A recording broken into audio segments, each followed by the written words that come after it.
Hello Libra, welcome to Guru माइंडी tarot. और ये reading है 16 ऑफ जून से लेके 22 ऑफ जून तक की। तो चलिए देखते हैं आपके लिए क्या मैसेज है इस वीक में और आप क्या एक्सपेक्ट कर सकते हैं लव में। Messages for Libra.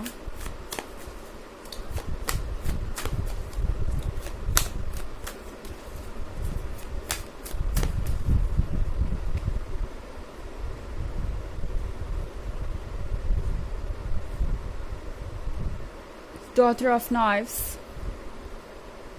Fortune's Wheel, the Tower,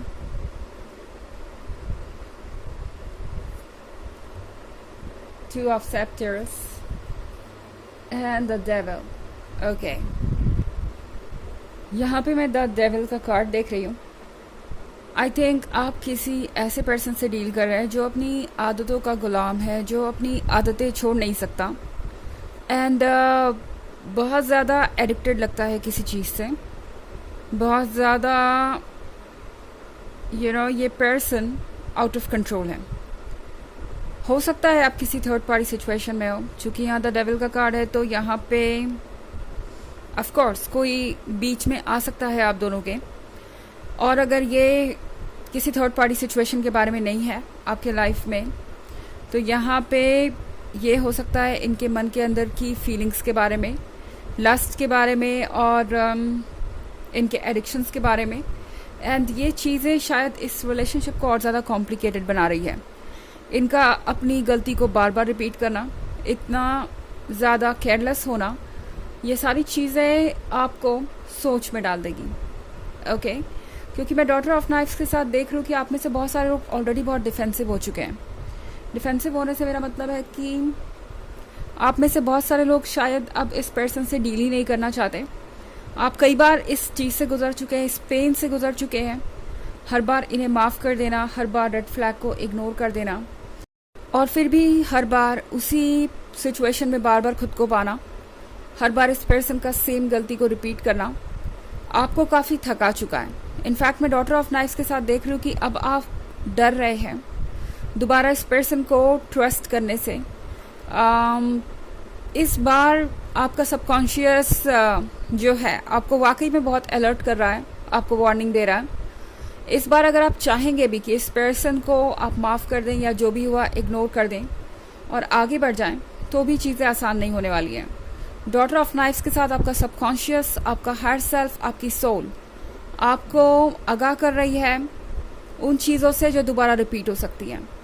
okay and इसीलिए आप इस बार इस चीज़ को शायद इग्नोर ना कर पाएँ, और अगर खुद को पुश करेंगे चीज़ों को इग्नोर करके आगे बढ़ने के लिए, तो उस रिलेशनशिप में आप कंफर्टेबल नहीं रहेंगे। हमेशा अलर्ट मोड पे। ये देख रहे हैं, ये जो लड़की है ये नाइफ लेके बैठी है यहाँ पे। ये दूसरों को हर्ट करने के लिए नहीं है, या खुद को डिफेंड करने के लिए है। तो यहाँ पे आपका सबकॉन्शियस आपको बता रहा है कि आप हमेशा अलर्ट मोड पे रहेंगे इसके बाद, क्योंकि आपका सबकॉन्शियस अब इस चीज़ से और डील नहीं कर सकता, इस तरीके के प्रेशर से, इस तरीके के पेन से। ओके हमारे पास है टू ऑफ सेप्टर्स। टू ऑफ सेप्टर्स के साथ आप में से बहुत सारे लोग डिप्रेस्ड फील कर सकते हैं। हो सकता है आपको लग रहा हो कि इस पर्सन के जाने के बाद आप आधे अधूरे हो गए हैं, या आपकी खुशियाँ आपके साथ नहीं होंगी, क्योंकि द टावर मूवमेंट भी मैं यहाँ देख रही हूँ।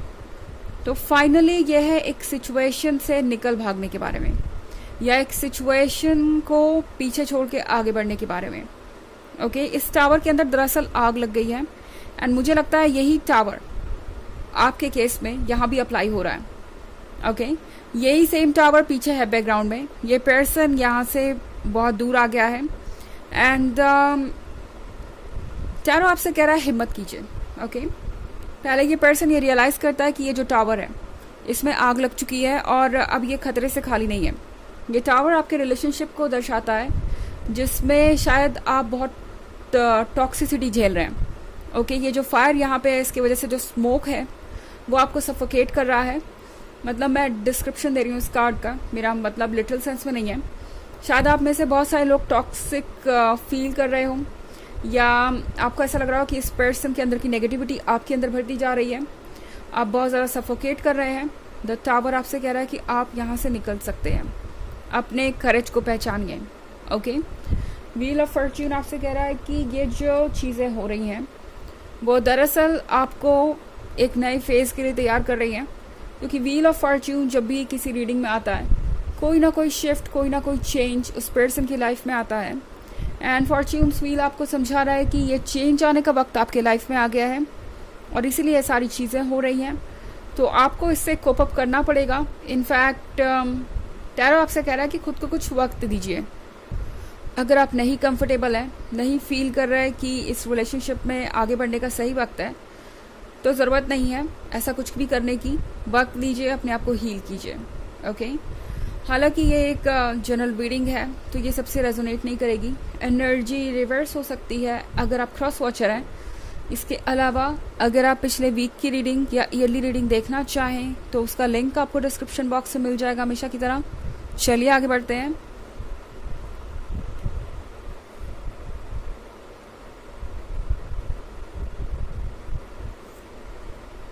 Six of Scepters, Two of Graves,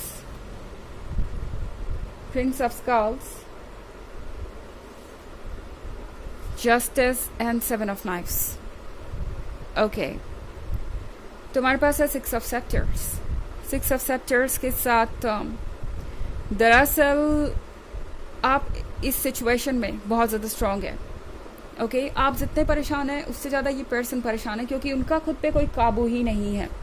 the devil के साथ ये पर्सन ये रियलाइज़ कर रहा है कि अगर वो इसी तरीके से रेकलेस रहे, इसी तरीके से एक्ट करते रहे, इसी तरीके से चीज़ों को टेकन फॉर ग्रांटेड लेते रहे, तो डेफिनेटली ये उन्हें अकेला कर देगा। ये जो भी इनका एडिक्शन है, ये जो भी चीज़ है, ये इन पे इतनी हावी हो रही है कि अब इसकी वजह से हो सकता है कि ये अकेले हो जाए हमेशा के लिए। एंड हाँ, यहाँ पे टू ऑफ ग्रेव्स का कार्ड है। पहले तो ये पर्सन कोई भी ऐसी हरकत बाकी नहीं छोड़ रहा जिससे कि आप अपसेट हो।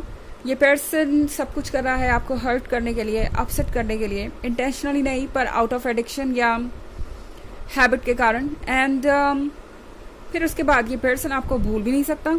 टू ऑफ ग्रेव्स के साथ हमेशा आपके बारे में ही सोच रहा है कि आप उनके करीब हो एंड कोई और दुनिया में हो ही ना, कुछ और आप दोनों के बीच में आए ही ना और कुछ और सोचने के लिए हो ही ना। इस पर्सन को लगता है कि ये एक अच्छा तरीका होगा इस रियलिटी से बचने का। ओके, द डेविल से बचने का। जस्टिस के कार्ड के साथ यहाँ पे टैरो आपसे कह रहा है कि खुद के साथ जस्टिस करना ज़रूरी है। ओके, हो सकता है ये पर्सन फिर से आपको वही रोमांटिक बातें कहे जो ये हमेशा से कहते आए हैं। टू ऑफ ग्रेव्स के साथ मैं एक रोमांटिक सा मूड देख रही हूँ यहाँ पे। तो ये पर्सन आपके पास आ सकता है, बहुत सारा प्यार लेकर प्यार जता सकता है, पर टैरो आपसे कह रहा है कि आपको हमेशा ये ध्यान में रखना है कि आप खुद के साथ जस्टिस करें। अगर आपका मन आपको इजाज़त नहीं देता इन पर ट्रस्ट करने का, या आपके अंदर से एक आवाज़ आ रही है कि आपको रुक जाना चाहिए क्योंकि बाद में फिर से वही चीज़ें रिपीट होने वाली हैं, तो उस आवाज़ को सुनिए। ओके, प्रिंस ऑफ स्कल्स के साथ ये पर्सन बहुत प्रैक्टिकल है। आप जिससे भी डील कर रहे हैं ये पर्सन वाकई बहुत अच्छी तरीके से जानता है कि उन्हें कब क्या करना है।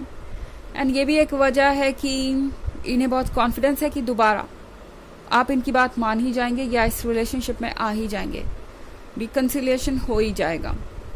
सेवन ऑफ नाइफ्स के साथ आपके लिए आसान नहीं होगा, ये मैं क्लियरली देख पा रही हूँ।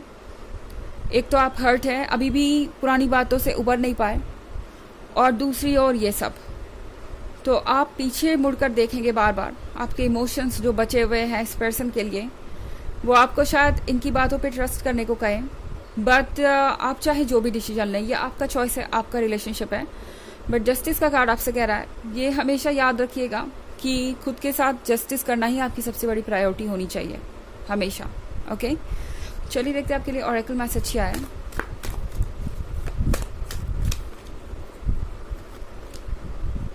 Melchizedek, higher learning. You have learned from experience. More inner study is now required to further progress. जब हम अपनी सोल जर्नी पे होते हैं, जब हम इवॉल्व कर रहे होते हैं स्पिरिचुअली, तब चीज़ें आसान नहीं होती। हमारे अंदर के डर, इनसिक्योरिटी, जो कुछ भी है वो सब सरफेस पे आने लगता है, और वो चीज़ें भी जो हमें लगता था कि मैटर नहीं करती हैं, अचानक से मैटर करने लगती हैं। तो यहाँ पे टैरो आपको ये बता रहा है कि जो कुछ भी आप फील कर रहे हैं इस वक्त, जो कुछ भी आपको कमज़ोर महसूस करा रहा है, वो सब टेम्प्रोरी है, कुछ भी परमानेंट नहीं है।